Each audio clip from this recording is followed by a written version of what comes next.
Dr. Jeffrey Poelvoorde. He received his bachelor's degree in political science in German from Northern Illinois University, his master's in political theory and constitutional law from Northern Illinois, and a PhD in political theory, constitutional law, and American political thought from the University of Virginia.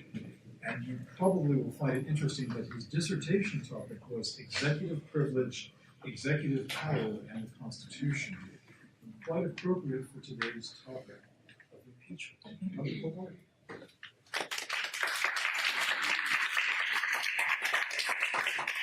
Thank you. And I would like to thank Provost Barker for the opportunity to do something which I think is both publicly necessary and also a private joy for me.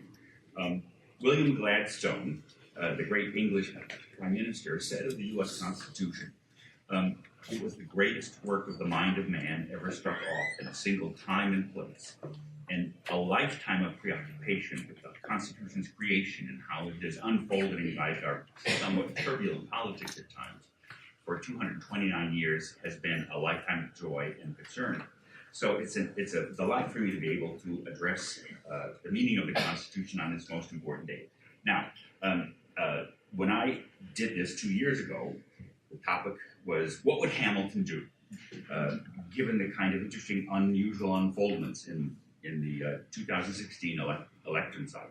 Now, it also happened that there was a remarkably appropriate artistic event that emerged at the same time, the musical Hamilton. And so Wendy Arms gracefully added some substance to my program 2 years ago by doing some numbers from Hamilton.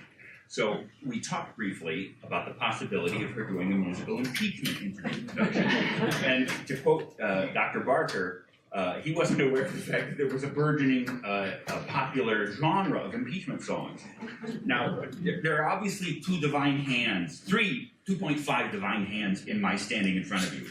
One was the hurricane that hit Charlotte and missed Spartanburg evidently, but as you're going to see, this would have been yesterday, which would have been more historically appropriate. The second hand of God was just pointed out to me by God's assistant, Provost Barker, that were nearly dressed identically. So, you look exactly alike. Now, there's no reason to insult that man. And the third coincidence was when Wendy and I were thinking about possible impeachment songs, the same song came to us almost instantaneously. I was at services at the synagogue in Spartanburg when a kind of a vision opened up. And I thought, what would be an appropriate song? And of course, it would have been Hit the Road, Jack, sung by Ray Charles and the Raylettes, done by Percy Mayfield. So Wendy has put together an appropriate musical introduction for our topic.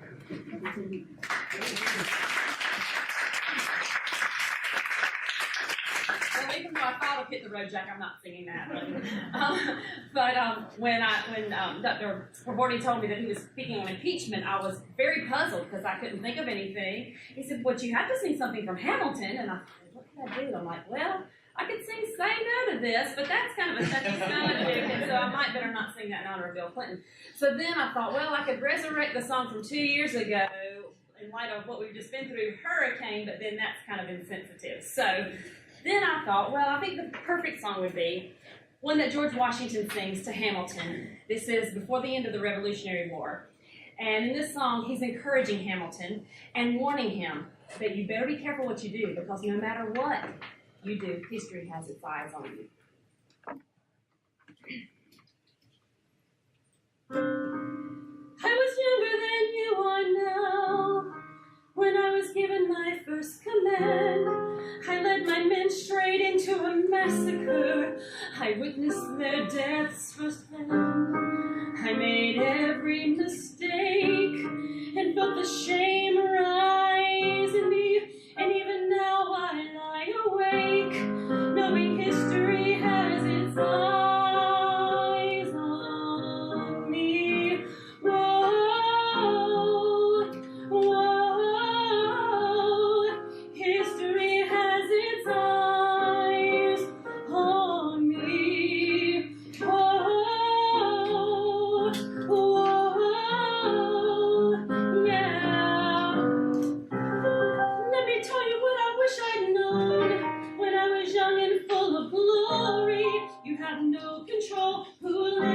eyes who tells your story.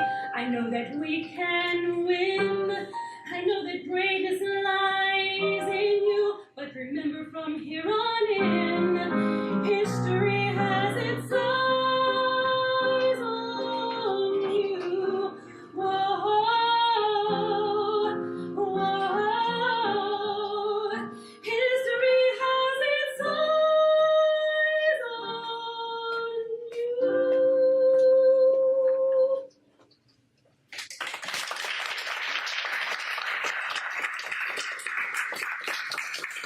For an impeachment song. I was racking my brain. I didn't know. I thought Dylan and I would have to write a parody of some sort, in which I knew that he could help me do. But as a music librarian, I spent time researching, and I found something. And it's a song that's kind of new by a composer by the name of Jonathan Colton, and it was featured in a show called The Good Lie.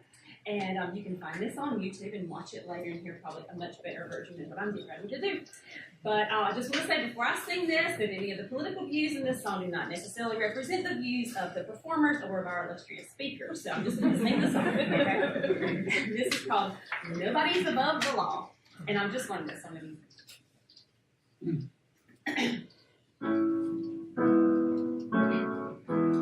The people made you the president. You get your power from our consent. It's not just a figure of speech.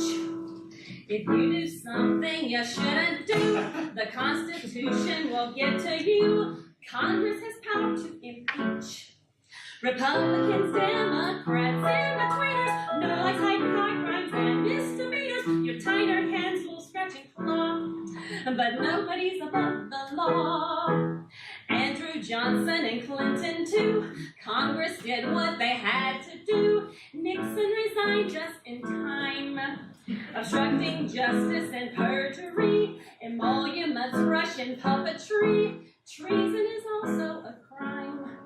Republicans, Democrats, in-betweeners, looking for high crimes and misdemeanors. Maybe this will stick in your craw, but nobody's above the law. They vote on the articles in the House of Representatives. Simple majority says if you're impeached. And then there's a trial in the Senate where they consider the charges to vote remove you from office. And if they get 2/3, then you're done and they're gone and you'll never serve office again. Maybe that's why you don't do business with foreign spies. You don't keep slush funds. You don't tell lies. History knows what you've done. Republicans, Democrats, in-betweeners, tired of your high crimes and misdemeanors. The founders and the framers foresaw that nobody's above the law. Nobody's above the law, even you. Nobody's above the law.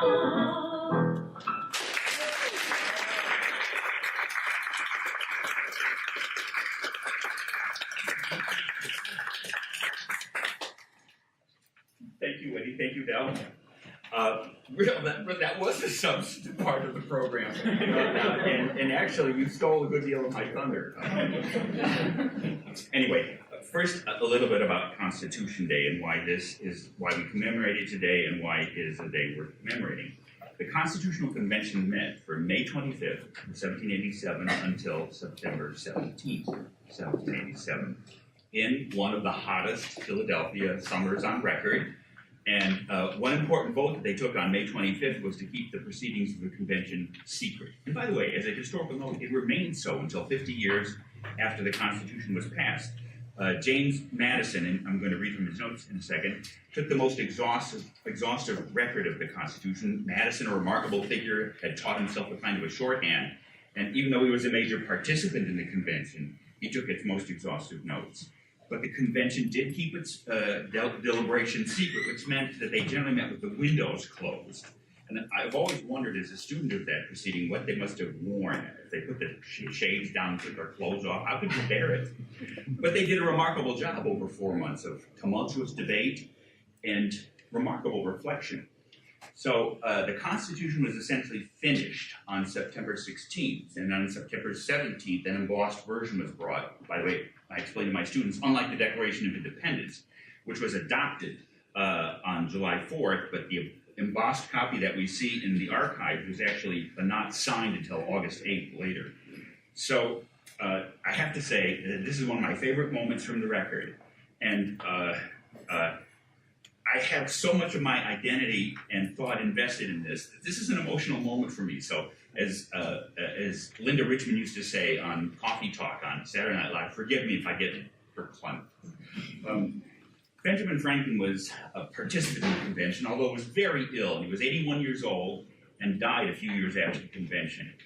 He was so ill that in the time that he spoke, he generally wrote it out beforehand, and of all people, Alexander Hamilton, who was a good friend, of course, read the convention, his speeches in the convention.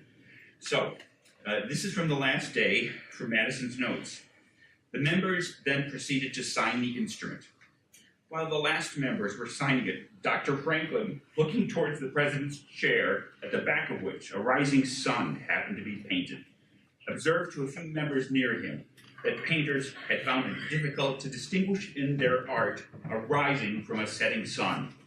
I have said, he said, often in the course of this session, and the vicissitudes of my hopes and fears as to its issue, look at that painting behind the president without being able to tell whether it was a rising or setting sun. But now, at length, I have the happiness to know that it is a rising and not a setting sun. The Constitution being signed by all the members except Mr. Randolph, Mr. Mason, and Mr. Gerry, who declined giving it the sanction of their names, the convention dissolved itself by adjournment sine die. And that is why we celebrate today's Constitution Day. It was the last day of the convention, and the framers, while they anticipated much in American life, did not anticipate a hurricane 2 centuries later, which is why we're doing it today. Now, in some ways, when Dr. Barker approached me this summer to see if I would be the reprise act of Constitution Day, I didn't have to think too hard about a potential topic. And it's in the air, and I, of course, chose that topic. And in an odd way, I'm not going to address the question that everybody has in their mind, sort of. And that question is, of course, should Donald Trump be impeached? Originally, if you look at my sketch for today's lecture, I was going to do something a little dramatic. I was going to do my main thing, which is to present the framers' view of this and what might be the constitutional standards and what we might have learned from the 2.5 presidential impeachments that have occurred in our history. But then I decided, and I was going to actually then become a debate. I was going to bring my older coat and actually put it on to be one of the characters and debate myself and present both sides of the question. I've decided to kind of pull back from that a little bit. Probably got enough drama in one day. But my main intention is, again, to sort of take you through how the question of impeachment developed in the Constitutional Convention and to see what we could learn from that. As you'll see, the context that I just developed for the convention itself is important for understanding, I think, what the framers thought about impeachment. What I'm planning to do is when I set it up, I'm actually going to read the main notes from Madison on that day. They're relatively short, but they're quite revealing, I think, about what the meaning of this procedure is. So just a couple of preparatory stuff. What the term impeachment means, its procedures in the Constitution, and as you'll see, the most difficult and contentious issue is the standards for impeachment, which is primarily what the framers discussed. Impeach is essentially a synonym for the word indict. It means to accuse. It comes from different Latin roots, from either peccare, from sin, to accuse someone of doing something wrong, or a pedicare, actually, to put in the way of someone's foot or to put a stumbling block. The main point is impeachment is a kind of indictment. It's rooted in the British parliamentary historical procedure where the House would, in fact, impeach and often indict people for criminal purposes. You're going to see that the framers adopted that British model but profoundly limited it and transformed it in our Constitution. So what we have in the Constitution is an essentially two-step procedure that imitates criminal procedure, which is to say a grand jury procedure where the question is whether or not a trial should occur. And what determines if a trial should occur is there's plausible wrongdoing and sufficient evidence of wrongdoing. And of course, and the framers then gave that function to the House, and then the Senate then becomes the court where those charges are adjudicated in trial and the question of guilt or innocence is determined. So we have to remember, though, that the framers decriminalized the question of impeachment. And that means, as we'll see, all the question and controversy are, what are the standards for removal? Just a quick rundown of the Constitution's provisions on impeachment. Article 1, Section 5. Section 2, Clause 5. The House of Representatives shall choose their Speaker and other officers and shall have the sole power of impeachment. Article 1, Section 3 on the Senate, Clause 6. The Senate shall have the sole power to try all impeachments. When sitting for that purpose, they shall be on oath or affirmation. That is to say, beside their general senatorial oath to support the Constitution from Article 6, they take a specific oath when they're sitting as a court of impeachment to proceed with integrity. The oath is quite dramatic, actually. When the President of the United States is tried, the Chief Justice shall preside, and no person shall be convicted without concurrence of 2/3 of the majority members present. And from Clause 7, judgment in cases of impeachment shall not extend further than to removal from office and disqualification, as Wendy's song suggested, to hold and enjoy any office of honor, trust, or profit under the United States. But the party convicted shall nevertheless be liable to and subject to indictment, trial, judgment, and punishment according to law. We're not going to go into this, but that has to do with the delicate question of whether how much a sitting president is subject to normal court procedure and criminal procedure. I agree. The Constitution doesn't actually spell that out, and as you'll see, some of those issues are very difficult to answer. For instance, just earlier this year, the question came up: can the president pardon himself? And it turns out that that's a difficult question to answer. According to the title of Wendy's song, no one is above the law. And therefore, it would seem absurd that a president would be able to exempt himself from criminal procedure and judgment. And the president is not above the law. But the problem is that the primary law that contains the president's actions is the Constitution itself. And so really respected authorities on the Constitution could not agree on whether or not the president could pardon himself. So the other constitutional provision is from Article 4 in Section 2, impeachment and removal. The President, Vice President, and all civil officers of the United States shall be removed from office on impeachment for and conviction of treason, bribery, or other high crimes and misdemeanors. Treason and bribery have a fairly substantially worked out meaning in our history and jurisprudence. Although even that got tossed into the mix this year when President Trump, in his dual interview with President Putin, seemed to undermine the efforts of his own intelligence community. But again, one would say that language is thrown around, but that's not what most people would gravitate to, as you'll see, who advocate for the impeachment of the president. Now, to set up the question of impeachment, I think this is an important distinction to make, and I've been thinking about this really for a long time, and it seems appropriate for this question. And that is to reflect on the levels of politics in the American political system. And what I want to suggest is, because of this unique written constitution, it's not unique now, but in 1787, it was the only written constitution in the world besides the state constitutions, which had been formulated after the Revolution. So the presence of the written constitution creates an interesting duality in our political system. On the one level, there's the constitutional level of politics. The function of the Constitution is to create the infrastructure of governing, to set up the institutions of government and give them adequate powers to govern and limit their powers and prevent tyranny, and in some ways channel the energies of daily politics, which subsequently follow. So what's that level? I call that the world of politics. What is that world, and what are its constituent elements? That is composed of actual questions of policy. What's in the nation's good? What should the nation do to address its challenges? Ambition. One of the interesting things when you look at the framers' design of the Constitution and the documents that support its ratification is how reflective they were. While you can't quite say that the Constitutional Convention was a seminar in political theory or human psychology, there's no question that the drafters of our Constitution took that interesting human factor into account. They knew, for instance, that even in the best of human beings, the presence of personal ambition often distorts a point of view and can lead to interesting consequences in action that would surprise most people. Partisanship. It's interesting when you look at the founding that the same people who generated our constitutional structure, and you have to, again, you have to look at their actions and debates in the convention and how they behaved prior to and surrounding it, and one has to come with a certain amount of admiration for the remarkable degree of statesmanship and intellect that went into our founding.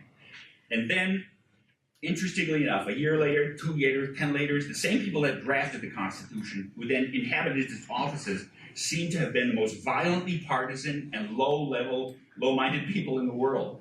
It's a real irony. So in some ways, you could say that the framers anticipated what even they themselves would become if they occupied the institutions that they designed. Personality. Contemporary politics is to a very real extent determined by the interesting parade of personalities. You can't, for instance, I think, understand our politics without understanding, of course, some of the aspects of the character of Donald Trump, but look at the interesting things that Nancy Pelosi adds to our politics, or Chuck Schumer, or Maxine Waters.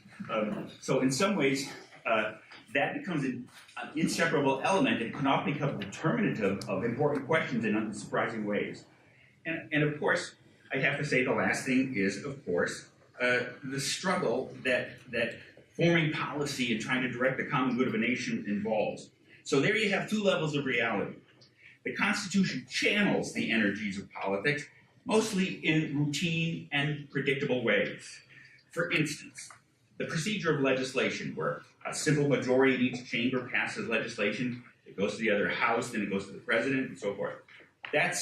There's no question that the framers understood that a good deal of political energy would be channeled in that. And in fact, you could say that in 229 years of living of the Constitution, we know how those energies play out and what kinds of things to expect. Appointments, the power of appointment, is a fairly routine and important part of politics. So there's no question that the two levels converge in a good deal of American governance. But I would argue, and you're going to see this is important to my understanding of the impeachment issue, other procedures are clearly meant to operate at a distance from immediate political energies, and are clearly, I think, intended to be what you might even call emergency or rare procedures. How does one know, for instance, when you look at the Constitution, that one kind of procedure or structure is clearly meant to be partisanized or politicized, and another procedure is meant to be withdrawn from or distanced from politics? I'd say the two primary structural elements are a difficult procedure. So if you look, for instance, at the procedure requirements for the president, the main difference between that and other officers being impeached is the addition of the Chief Justice of the Supreme Court as the presiding officer. The other constitutional structure that suggests an attempt to distance a procedure from immediate politics is a supermajority. So for instance, overturning a presidential veto, expelling a member of Congress, impeaching anybody, by the way, 2/3 majority to convict in the Senate, passing a constitutional amendment, and ratifying a constitutional amendment.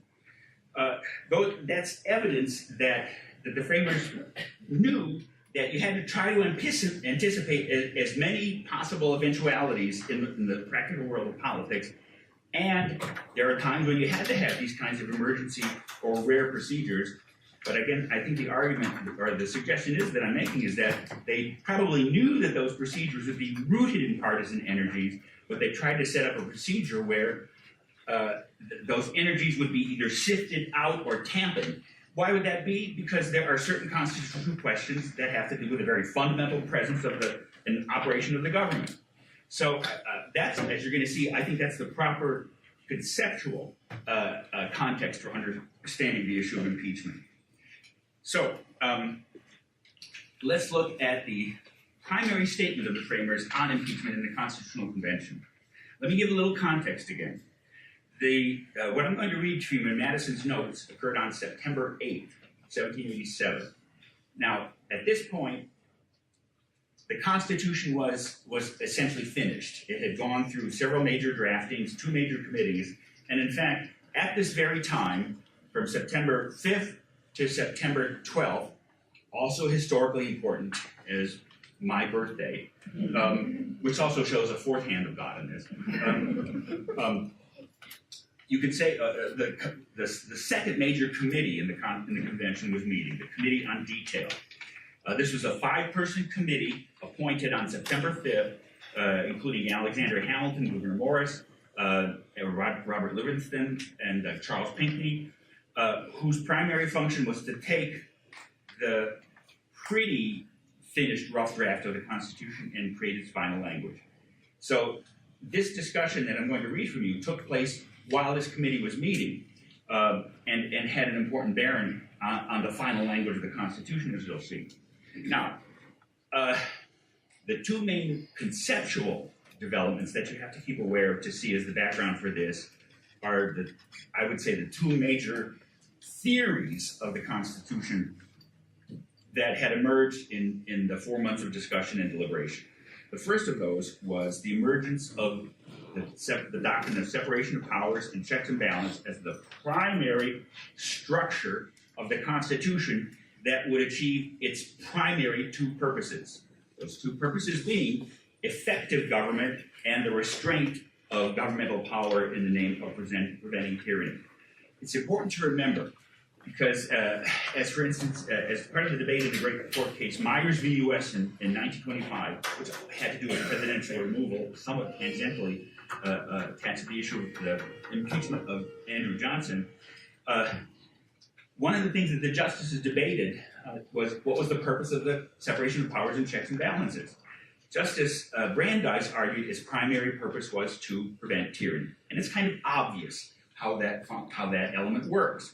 The framers tended to quote Montesquieu, the French political philosopher, as the meaning of tyranny, the concentration of all powers in one set of hands.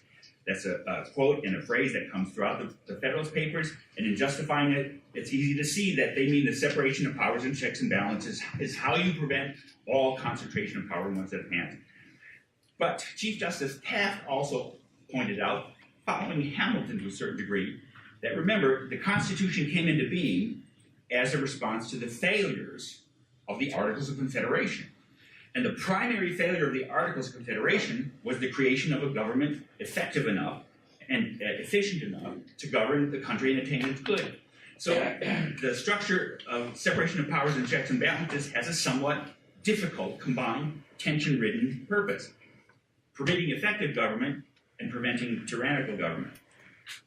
By the end of the convention, it was pretty clear to most, and I have to say that as an observer of the convention, as somebody who has studied its proceedings, you can tell that certain public bodies don't always achieve deliberation or move towards deliberation. If you've attended enough faculty meetings, you understand what I mean. The students didn't laugh because they don't know the reality of it. But the interesting thing about the convention is these individuals got more thoughtful about what they were doing as the convention endured. And so that was the first development, the emergence of separation of powers and checks and balances. As you'll see, that's important because that shows some of the problems they struggled with in trying to design the removal power, the impeachment power to remove the president. The second development, somewhat even more surprising and somewhat dependent upon the separation of powers and checks and balances, was the embrace of the strong, independent, powerful executive. Indeed, in the ratification struggle, there were 2 primary objections to the Constitution. The first one being that it didn't contain a Bill of Rights.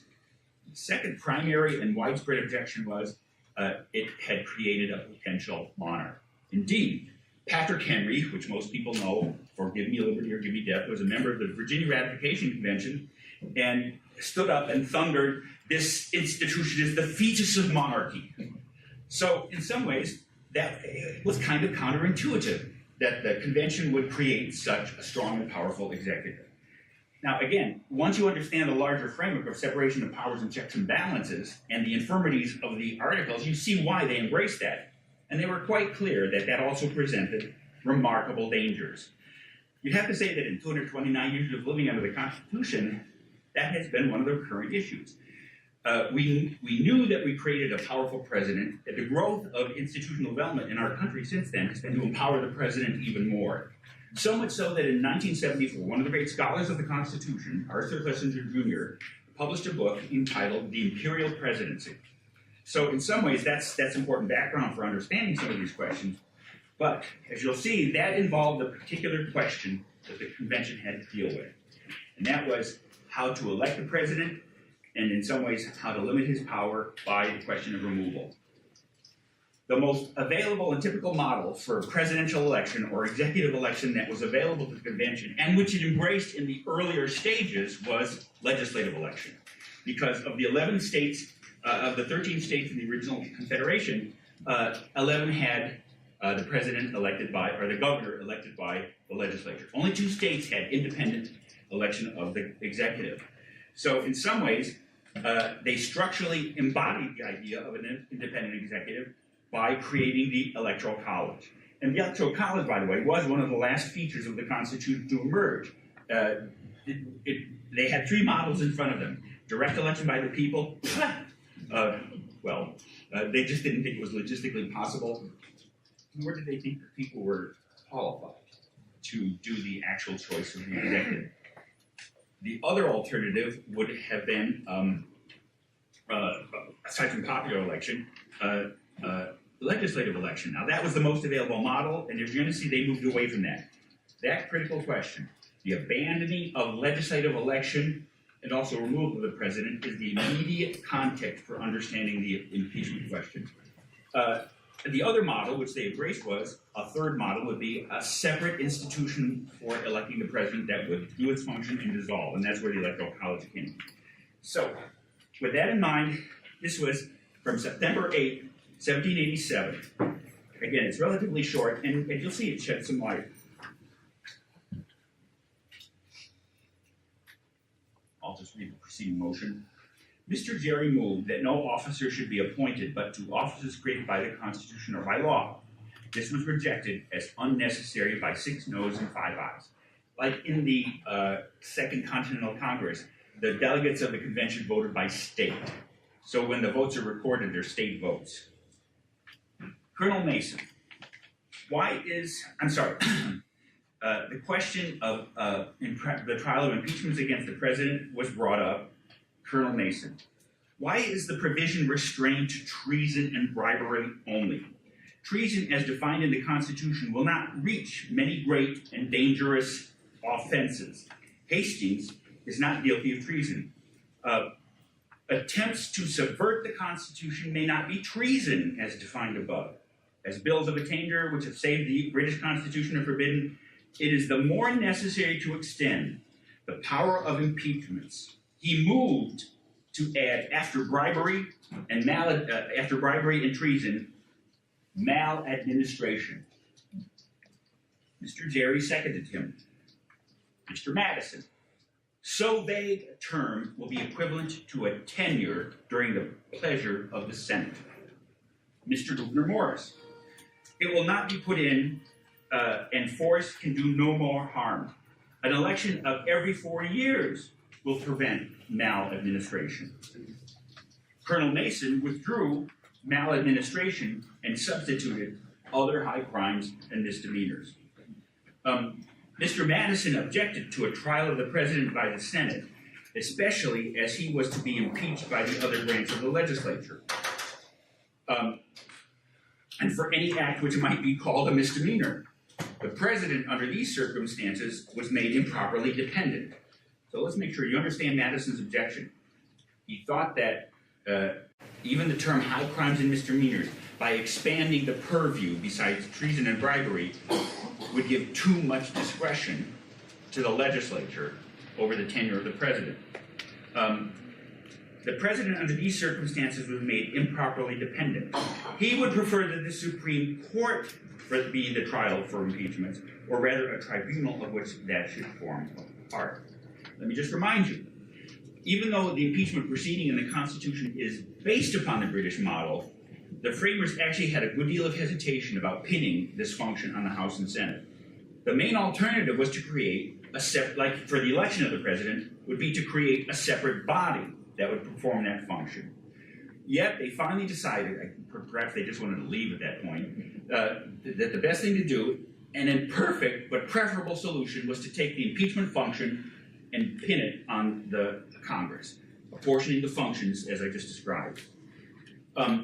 Mr. Gouverneur Morris thought that no other tribunal than the Senate could be trusted. The Supreme Court was too few in number and might be warped or corrupted. He was against a dependence of the executive on the legislature of any kind, considering the legislative tyranny the great danger to be apprehended. But there could be no danger that the Senate would say untruly on their oaths that the president was guilty of crimes and facts, especially as in 4 years he could be turned out. Mr. Pinckney disapproved of making the Senate the court of improvements as rendering the president too dependent on the legislature. If he opposes the favorite law, the two houses will combine against him, and under the influence of heat and faction, throw him out of office. So, short, but I think somewhat revealing. How would you summarize, therefore, what we learned from that? One is, they clearly had understood at that point, given their grasp of human nature, that everybody, even somebody entrusted with the highest functions of the government, can go wrong. They could do wrong. They become corrupt. There's a principle of corruption in all of us. By the way, and part of the emergence of the impeachment power had to do with the fact of the creation of the Article III judiciary. Most of you know that the Article III judiciary, Supreme Court federal judges, are appointed for life. And therefore, they understood that not only with the judiciary, but even other executive officers, there had to be some way, some unusual procedure for removing them. Now, as you're going to see, as it turns out in history, most of the impeachment energies have been directed against federal judges. So, again, they wanted to create a procedure that was difficult, but not impossible. Second, they knew that, if you go back to my framework for the intersection of constitutional authority and political issues, they knew that this would often involve the most intense political issues of the day. So their aim was to make sure that those energies, I think, didn't prevail. They understood, in other words, and this is, I think, genius on their part, that the presidential election might be the occasion of remarkable social and political turmoil, but that the removal of a president might generate as much turmoil and confusion as policies. So, as you're going to see, what I mean by that is, I think they tried to create in the procedure a certain weighing of the risks of presidential removal. That is to say, the actual decision to impeach would be a balance of the judgment of the amount and character and the seriousness of the wrongdoing with the potential damage done by actually removing the president. And on the question of presidential removal, the primary procedural difference, of course, is the addition of the Chief Justice as the presiding officer. What that means is that was the kind of compromise between the debate that was going on between Madison and some of the others at the end. Madison wanted the Supreme Court to be the body of trial because of its impartiality, its political independence. Morris thought it was too small and that it had to have more political weight of the nation. So the compromise is to have the Senate be the trial body, but the Chief Justice added as both a serious element and you could say a procedural safeguard. So in history, what's been the reality of the impeachment? 15 federal judges have been impeached and have gone to trial and have been removed by the Senate, mostly for bribery, corruption of office, a few dashes of insanity and drunkenness here and there, but primarily for corruption of office. Now, of the 2.5 presidents that have been impeached, now, again, just to remind you, this is a procedure that is intended to be available, but rare. The problem with a rare procedure is there's less precedent to guide us in terms of understanding its operation. And in fact, as you'll see when we look at the 2.5 presidential impeachments, the circumstances have been so unique and idiosyncratic, it's almost hard to generalize and to get a kind of a general standard to apply to future cases. So, Andrew Johnson. The real issue in the background, of course, was the different views of Reconstruction. Oh, and by the way, if you will, let me just do this right now. Look at the bottom of my notes. I have some interesting sources for you. And by the way, I'll put these on reserve. So if you want to follow up any of these, they'll be available. And there's a great account of the impeachment of Andrew Johnson in Alan Weltz's great book on Reconstruction. So understanding his impeachment and trial can't be separated from the surrounding issues of Reconstruction and the different views of how to reincorporate the South back into the American Union. Now, the specific issue was the radical Republicans, actually, and it's interesting to imagine what U.S. history would have looked like had Abraham Lincoln survived, because he probably had the presidential stature and the attachment to the Republican Party to withstand some aspects of radical republicanism, although that's an unknown. At any point, after Lincoln's assassination, the Tennessee Democrat, Andrew Johnson, of course, became president. Interestingly enough, he had committed himself to Lincoln's view of Reconstruction, which was at odds with the radical Republicans, who wanted a more punitive view and a greater insertion of federal authority. And of course, they won out in some ways. Now, the specific issue was the Tenure of Office Act of 1867. The Congress knew in some ways that as long as President Johnson was in office and had control over especially the Department of War and the federal bureaucracy, that he might impose his view of Reconstruction on the administration. So what did they do? They passed a law that required any office that had been appointed with the consent of the Senate to be removed with the consent of the Senate. So the tension came down to the Secretary of War, Stanton, whom Johnson removed. So there were other issues in the impeachment, but basically, it's kind of interesting. Just one second. The House voted to impeach him with a, this is why you have to number your lecture notes.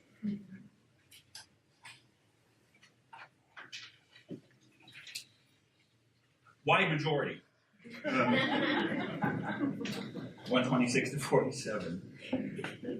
The Senate opened debate in April, and the trial went through May 16, 1868. And on the final day of the vote, it takes a 2/3 majority to convict. One senator changed his mind at the last minute, and Johnson was saved with a vote of 34 to 16. So what saved him, by the way? When you look at the debates at the trial, the main question was there's no question that Johnson had violated a statute of Congress by removing Stanton. There was some debate about whether or not that statute itself was constitutional, and I think that's what created the edge for his salvation. That is to say, and the question of presidential removal of executive officers was a thorny question at the founding and has continued up until the time, including the removal of James Comey by President Trump. So, by the way, just to tell you that the consensus of the framers, at least in the first Congress, including James Madison, was that the president had sole power to remove all executive officers. And that means that Congress couldn't limit that power. So I think what turned the senator's mind at the end was, although that Johnson had in some ways thwarted Congress and in some ways said, thumbed its nose at it, it wasn't sure if that was not totally, the constitutional case against that was not totally clear. 3 days before I got married, in 1974, and I like to tell my students that 2 national disasters unfolded in front of them. Nixon resigned from office. Late in July, the House Judiciary Committee voted 3 articles of impeachment, including obstruction of justice, abuse of presidential power, and interesting enough, tax evasion. And of course, if you remember those dramatic events of the time, Nixon lost the case U.S. v. Nixon and had to reveal the tapes of the recordings in the executive office. Once those were published, expletives deleted. He quickly understood that the charges were going against him and that the House was about to vote to impeach him, and so he resigned to cut off that question. So remember, we've only actually had 2 presidents that have been impeached, and of course 2 have gone to trial. With President Clinton, the issue was not his sexual behavior in office, but rather what he had done to cover up that behavior. And on December 19, 1998, the House voted. Somebody's colostomy bag.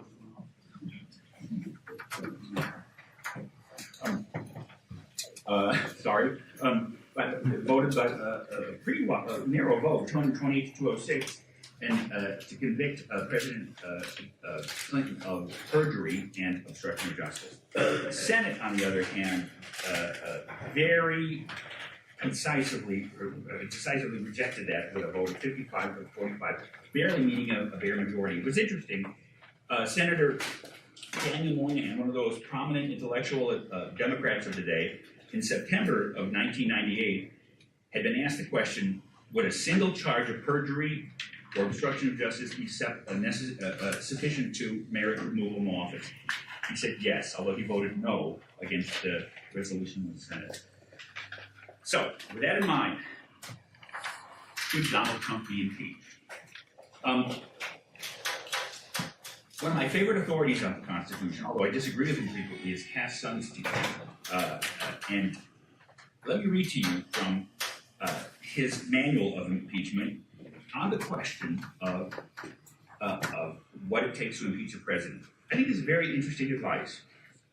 He says to the reader, suppose that a president engages in certain actions that to you seem very, very bad. Suppose that you are tempted to think that he should be impeached. You should immediately ask yourself, in italics, would I think the same thing if I loved the president's policies and thought that he was otherwise doing a splendid job? That's a good way of ensuring the requisite neutrality. The impeachment mechanism isn't a way for political losers to overturn the outcome of a legitimate election. Nor is it a way for the public to say, our leader is doing a rotten job. Putting it differently, loathing a president is not sufficient ground for impeaching him. And the risk is that if you loathe him, you might find certain actions a legitimate basis for impeachment, even if you would find those grounds patently inadequate if you loved him. Here's a second test. Suppose that you do not think that the president should be impeached. You should ask yourself, would I think the same thing if I abhorred the president's policies and thought that he was otherwise doing a horrific job? That's an important question as well. If the president's supporters do not think that he has committed an impeachable offense, they should test their neutrality by asking whether their judgment is being distorted by their political conviction. Here's a third test, and best of all. Try to put yourself behind a veil of ignorance in which you know nothing about the president and his policies. You have no idea whether he would win your vote or your support. All you know about are the actions that are said to be the basis for impeachment. If that's all you know, would you think that he should be impeached? I actually think that's a great way to think about this question, even in our present circumstances. So what I'll just do is briefly suggest the yes answer and the no answer. I'll stay in the same code. And then leave it for your questions. There are two issues that tend to support the yes vote for impeachment. One is that President Trump, either on the way to presidency in the election or during the presidency, committed palpably criminal acts. The most interesting one developed in the last couple of months that came out of the Michael Cohen panoply, where Cohen argued that Trump directed him to make payments to Trump's mistress to remain undisclosed. So, was that a criminal violation? First of all, don't try this at home. Nobody's recommending it. The specific question is, did candidate Trump violate the Federal Election Act by authorizing a campaign expenditure that was unreported, and etc.? One problem is this is not clear. The federal campaign laws are very complex, and it's not clear that that would have been reported as a campaign expense. The second and more difficult question is, can a president, using authorized powers of the presidency, commit criminal acts under that authority? And the specific question, of course, that most people bring to mind is the firing of James Comey. Nobody doubts that the president, in terms of the resolution of the removal question, has the power over executive officers. But did he, in fact, and this usually culminates in the suggestion that President Trump is guilty of obstruction of justice, that he was trying to cut off the investigation into the collusion with Russia question. But that's a difficult question. And that actually, you'll see, leads to the no question. The most interesting person to read here, by the way, is Alan Dershowitz, who's kind of a center-left lawyer and has written a book, interesting enough, called The Case Against Impeachment of Trump. His argument is one, that none of Trump's actions beforehand reached the level of criminality, and two, that the president, in using duly constitutional powers, can't be held accountable for the use of those powers. If you go to the interesting website, Need to Impeach, who's under the auspices of Tom Steyer, a California billionaire who's really been quite public, and you'll see I listed some of the interesting articles that he's published. His argument is that the pardoning of Joe Arpaio was actually an unconstitutional pardon. And the problem with that is again, the president has the power of pardon, and the Constitution doesn't give many guidelines for that. There have been many, many controversial pardons throughout our 229 years. So in some ways, you could see how somebody might go yes on that, no on that, but part of that depends on the larger context. So on that difficult question, should the president be impeached? It's up to you. Thank you.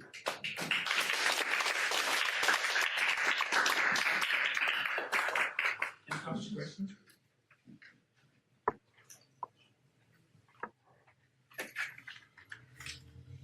Yes, President Kirk? Put me on the spot, huh? Oh, that never happens. I'm still trying to think through everything that you were saying. It's an interesting choice, and I like the three tests that were put forth by Sunsky. Yeah, that was very interesting. To go back though to Nixon's impeachment, I mean, Nixon was impeached for the tapes that were possibly an influence of the election, and yet Nixon won by a landslide. True. The issue here is one of, did this truly influence the election? Either the payment through Cohen or the meetings with Russians and the false news that was put out through Russians and such. And in this case, it's not clear whether that did have an influence on the election. How do you parse all of that out, those processes?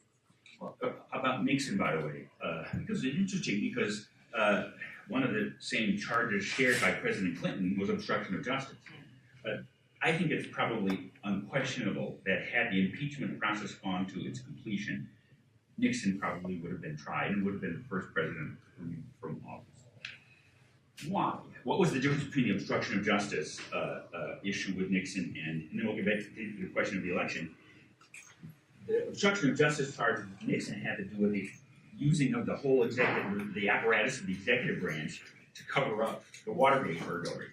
And therefore, in some ways, I think that both the political weight of judgment about the way he was being president with the constitutional standard came to, even in many Republicans' minds, was this, that Nixon had so warped the powers of the presidency in a criminal conspiracy and cover-up that, in fact, he reached the standard. Because, again, the ambiguity is this interesting language, high crimes and misdemeanors. I just had this discussion last night with a lawyer friend, a Jewish lawyer friend of mine in Philadelphia. High crimes and misdemeanors seems to be something of an oxymoron. We think of crimes and misdemeanors, and we think of misdemeanors as a low level of criminality, and then what's a high misdemeanor? And if you go back to the original discussion, even though they avoided the more general term maladministration, it's clear that that kind of still finds a whiff of that. So what's the standard? If the president uses his powers in such a concerted way that he begins to threaten the operation and balance of constitutional structure, that's a high crime and misdemeanor. You could argue that Clinton, both in terms of the perjury and obstruction of justice, was attempting to save his public reputation by covering up a sexual misdemeanor or something like that.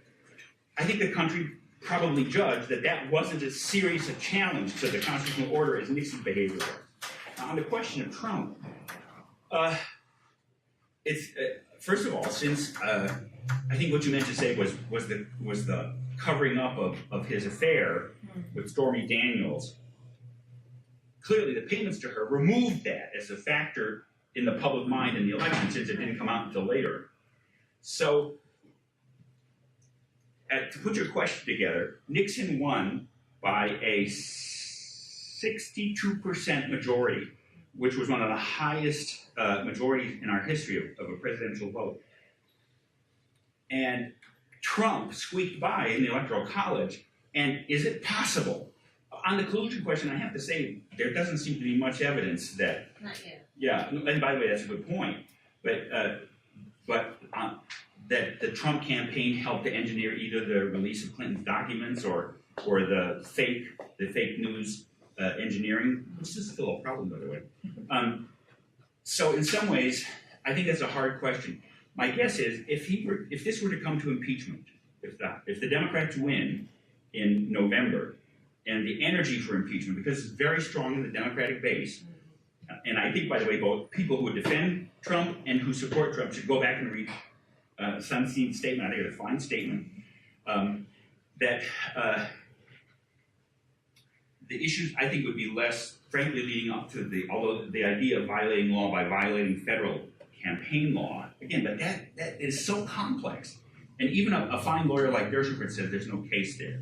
That it wasn't a campaign expense. It might have been lamentable, but it wasn't a direct campaign. I mean, you can see the minutiae. Mm-hmm. But probably, I think the weight of impeachment against Trump would be his conduct after the election, and in some ways the use of his powers. So, did I answer your question? I think it'll be interesting to see, though, what comes, if anything, with Manafort. I think if he testifies, and if there's more there with the actions with the Russian lawyer and then Manafort's interesting history of using fake news in elections overseas, and if that was then utilized in this case, then I think that probably gets closer to an action that threatened a democratic process. The legitimacy of the election. That's right. Well, it's probably... There's a lot of ifs there. But if you look at the two main other circumstantial figures, Manafort and Cohen, there doesn't seem to be much in Cohen's stuff that would push back towards Russian collusion or anything. It has to do with the cover-up money for the affair. The Manafort seems to hinge on that July meeting. And so my guess is, if that becomes part of the issue, it will be an attempt to reconstruct exactly how influential what went on at that meeting, which we get different versions of, by the way. He was at that meeting, and that's the main connection with the Russian thing, that meeting. There doesn't seem to, because he was so tangential in the campaign otherwise, but was still active in the campaign at that 5 point. months, yeah. So I think it will turn on how much comes out about that meeting and whose narrative of that meeting the House and or Senate comes to believe. I think the really interesting constitutional issue that you've raised is when a president is acting within his powers, but that action could thwart a judicial process or something, such as the removal of Comey, which is clearly within his powers. Right. But threatens an independent investigation potentially. At what point does that amount to a threat to the constitutional process and thus a high crime ongoing? And I think that's a really interesting question. That is, I think, actually the main question. Yeah. And in some ways, it gets back to the very tension-ridden nature of the impeachment process. This is not a criminal procedure, and oftentimes you don't have the clarity, not by the way that criminal procedures always generate clarity, either in terms of conviction or anything, but you could say the framers knew that some kind of political judgment would be involved in this. And so in some ways, whether or not that crossed a bar in impeachment depends upon whether or not you think that his actions, even if they were legitimate within constitutional power, nevertheless led to a situation that threatened the constitutional balance. And that's ultimately, and this is the difficulty, that's a political judgment. You have to, it's not so much looking at what actually occurred, but rather what that might lead to, or whether that's a larger web of constitutional undermining. Well, and that goes back to, is that maladministration or Yeah. some part of it?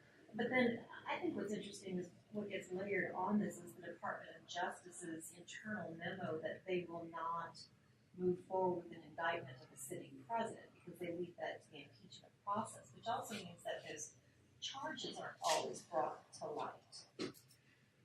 Well, and that's again, that's a part of the tension of the way our Constitution is constructed. We put the constitutional function of prosecution and indictment in the very branch that is controlled at this point by the potential object of that. I think the framers were aware of that tension, and the solutions that we have adopted as a nation, like the special prosecutor or the independent counsel, though they themselves are problem-ridden.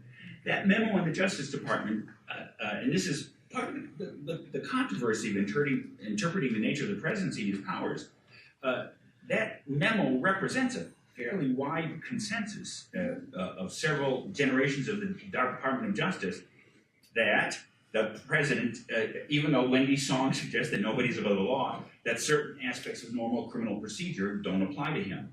So I must admit that your question is, but doesn't that mean that certain indictable offenses might therefore go unexamined or something? Yeah. It's kind of a chicken and egg thing. Yeah. You have to have some kind of criminal investigation that might persuade the House that there was a sufficient grounds for impeaching.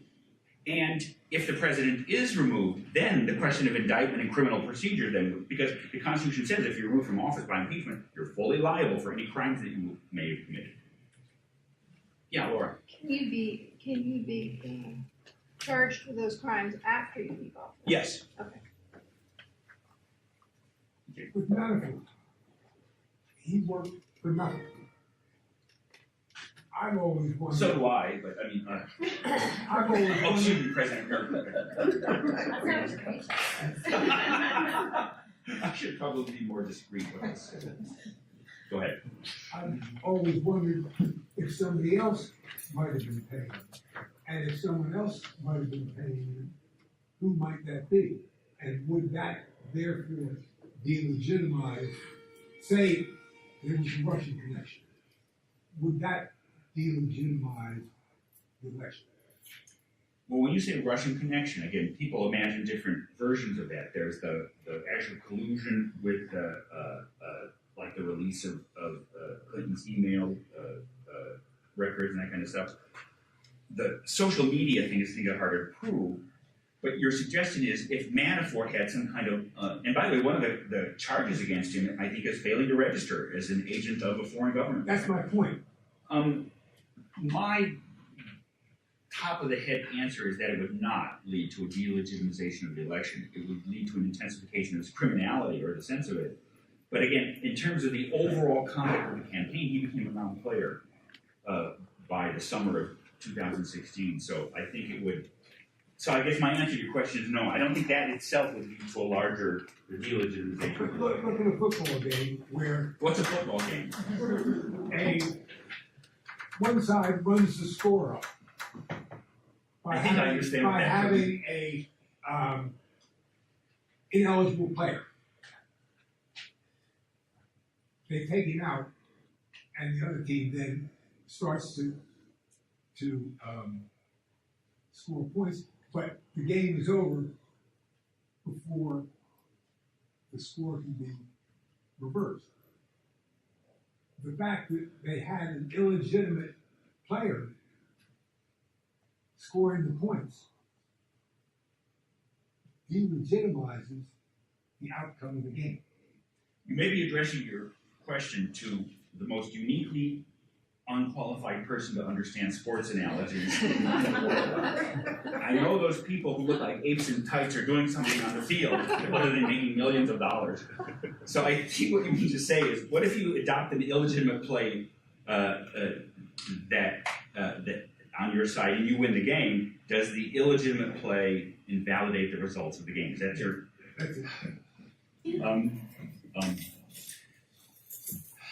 Again, I think that in this context, I would argue that the dynamics of the election weren't probably, and I think this would probably be the results, probably, because you're right, we still don't know, that hasn't all come out yet, that probably the results of the election weren't decisively influenced by any potential Russian connection, either on Manafort's part or what might come out in terms of the campaign, which means what did determine the election of 2016. I think larger dynamics and problems in both candidates' characters in some ways, And there's some, and not to editorialize on the firing of Comey, but you have to remember that when Trump fired Comey, Comey had become a fairly unsavourable character in both sides of the aisle. The Republicans were mad at him for their argument that they exonerated Clinton. The Democrats were mad at him for having raised the issue of her emails again 2 weeks before the election. It may be that Comey's action actually had more influence on the outcome of the election, although it's hard to say. So I guess my general response would be, if you did an illegitimate play to game, and I'm on thin ice here, it's hard to say. That is to say, if the illegitimate thing itself decided the outcome of the game, that I think could be grounds for overturning the game. If it turns out that that your illegitimate action didn't decisively contribute to the outcome of the game, that might be a reason for changing your jersey. Is that right? Mm-hmm. Okay. It's really a value judgment. Well, to go back to President Newkirk's question, You're saying it's a no harm, no foul judgment, to some extent. I'm not sure if I'm saying that or not. Well, isn't it true in sports that you could do bad things, right? Yes. Certainly bad things happen, yeah.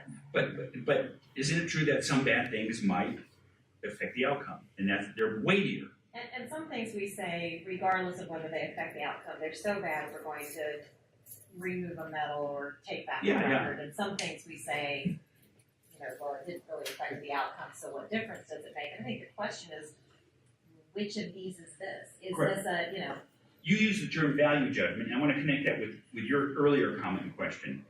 It turns out that I think it's very difficult, aside from these general outlines that come out of the convention and some in history, it's very difficult to say beforehand what clear criteria for impeachment or removal would be.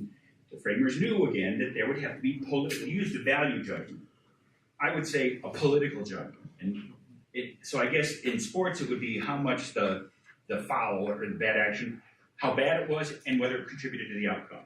In politics, it would be whether or not this action of the president was so serious that it undermined the integrity of the constitutional system and the proper performance of the executive branch. Does that make sense? I want you to know how difficult this was. Thank you so much.